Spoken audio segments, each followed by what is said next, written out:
Who am I? Everyone has countless questions regarding this matter. Humans are not born into and living in the complete world, but rather are living inside their own mind's world, which overlaps the world. This is why human beings are incomplete.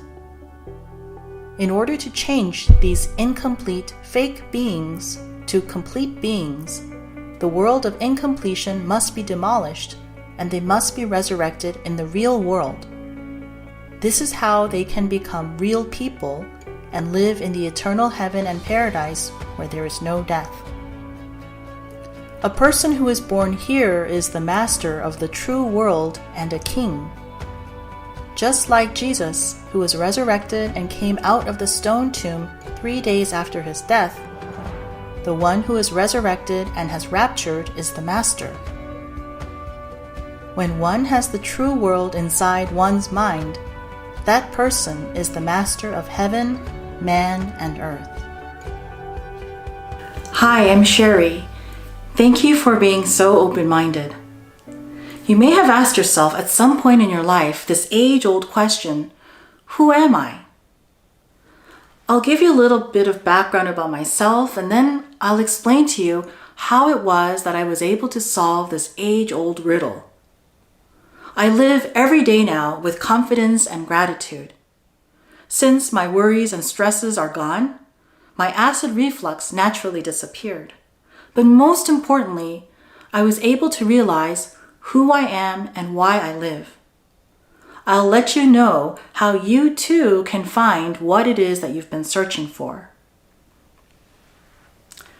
When I was 5 years old, I asked my mother, where did I come from? My mother paused for a moment and then carefully said to me, that's something you'll get to learn about when you're older. She must have thought I was asking about the birds and the bees, but that's not what I was referring to at all. I wasn't asking about how this physical body was made. What I wanted to know was, where did I come from before I was born to my parents? Who am I? Why do I exist? And what will happen to me when I die? At that young age, that thought of death really scared me. Another major source of my anxieties was from the fact that my mother and father were constantly fighting. There were so many countless nights that I would wake up in the middle of the night to hear them fighting, screaming, shouting. And this constant state of stress that I was in led me to have acid reflux at a very young age. By the time I was in 3rd grade, I was suffering from insomnia. And school proved to be very difficult for me because I couldn't concentrate. These difficulties followed me into my adult life. Later on, when I moved out on my own at the age of 22, I briefly thought I felt some freedom.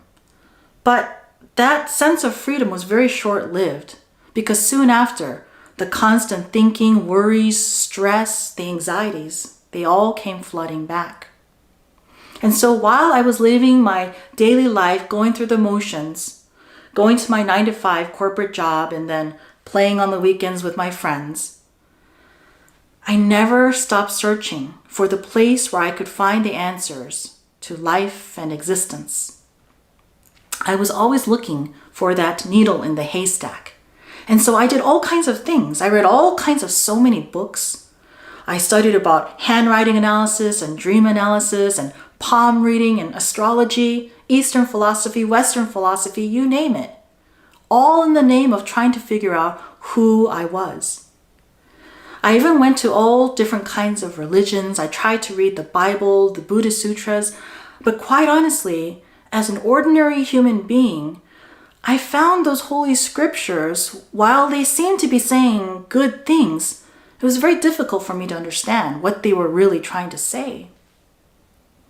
And so I kept searching, and finally in the year 2004, I found the needle in the haystack.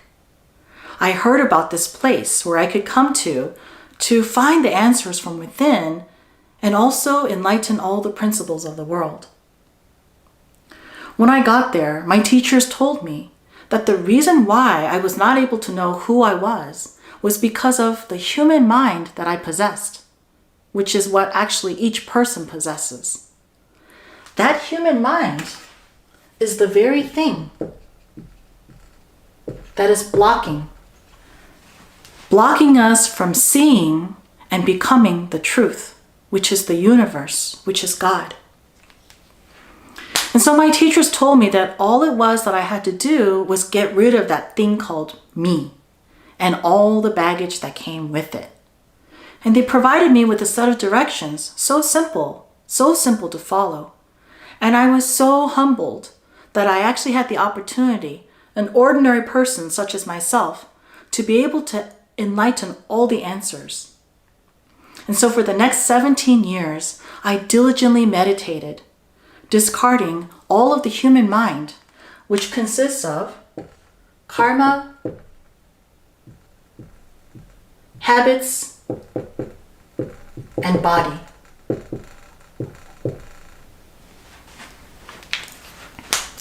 Humans are automatic cameras. From the day that humans are born, through the eyes, nose, ears, mouth, and this body, humans are constantly taking pictures of everything that is in the world and simultaneously imprinting them into the brain. Like this.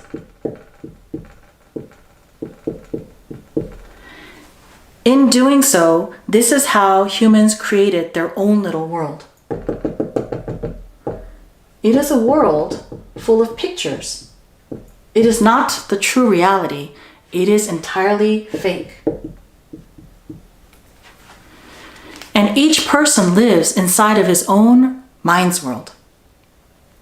By us humans taking pictures of the world, that was plagiarizing God's world.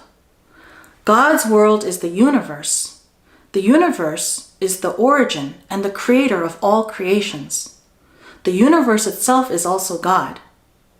Because the universe is infinite and we cannot draw it, we'll just represent it this way. Here, from this universe, instead of living here, as we came out into the world, we took pictures of everything into the mind's world. That's what sin is. We turned our backs on the world.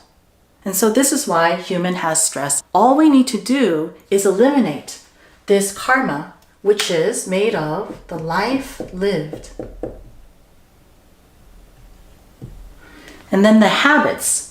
The habits are the minds that we inherit from our parents and all the ancestors. So just like we inherited our looks from our parents and ancestors, we also inherited the minds. And those minds are what dictates our behaviors.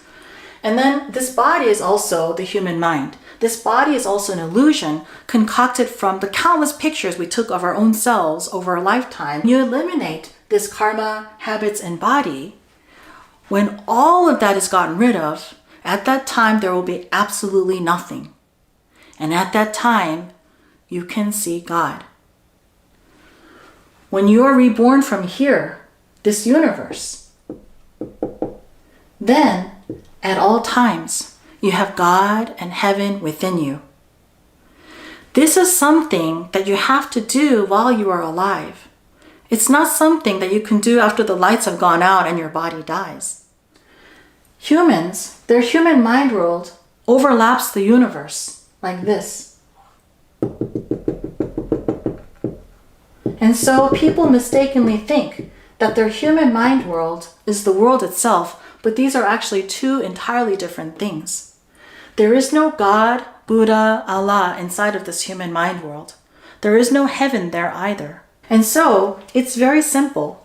If you just eliminate this karma, habits, and body like this, and you eliminate and continue to eliminate until there's nothing more to get rid of, then only the universe, which is God, will remain. So for me, after I diligently got rid of all of my karma, habits, and body, and only the universe was remaining, then I was reborn from that existence. At that time, it was so amazing because all the stress and the weight of the world that I felt, that heavy stone in my chest that I felt like I carried around everywhere I went, whatever I did, it was really, really all gone. And I could finally understand all the principles of the world. The Bible, the Buddha Sutras, the Quran, the Bhagavad Gita, all those holy scriptures made sense. And I finally understood who I am and why I live. I came to the world. We all did. We came to the world in order to live. Same goes for you. And so here, all we need to do is eliminate this karma, habits, and body and go back to the universe, which is the origin, which is God, and be reborn from there. That is the complete human completion. For someone to say that they've been reborn without having gotten rid of this that means it's just a recycled version of their old fake self. You have to get rid of this first and then go back to here. And then from here, the universe, which is truth, be born again. And that is the true rebirth. You may be wondering, how long does it take to accomplish this? Let's think of it this way. In the past, maps were on paper. But now that we have GPS technology, it's very easy to get to where we need to go, even if we've never been there before. And in the same way, if religion is like the map, this meditation is like the GPS system. It will take you there quickly, efficiently, very simplified. You can get there in no time. If you throw all these things away, go back to the truth, and reborn from there, you live forever, you never die. If you would like to know more about this study, please email me at discoverrealme@gmail.com. Thank you for your time.